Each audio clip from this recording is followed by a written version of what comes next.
Hey everyone! In this video, I'll show you how to import Adobe Illustrator files into Fusion 360. Here you can see that I have a design. Suppose I want to bring this design into Fusion 360. To do this, the main thing you need to keep in mind is that Fusion reads the top left corner of the artboard as the 0 coordinate point. You don't have to set any specific artboard size, you just need to make sure your artwork is aligned there. So let's zoom out and place the design's middle point at the upper left corner of the artboard. Once that's done, you need to export this as a DXF file. Go to File, then Export, and click on Export As.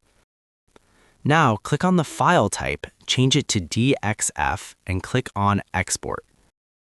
Now, to get the scale correct, you need to change the units to millimeters and set the unit scale to 1. That way, Fusion can read it properly. After you're done, click on OK.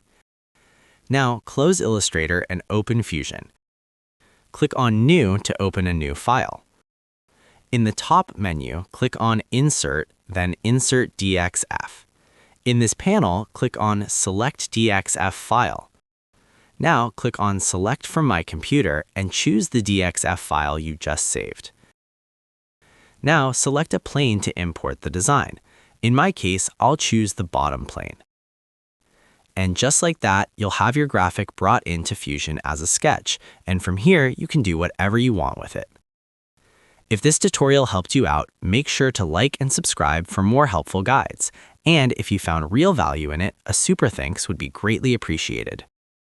Feel free to reach out if you encounter any issues during the process. If this video helps you out, please leave a like and subscribe. Comment below if you have any questions. If you need further assistance, consider hiring a professional using the link in this video below.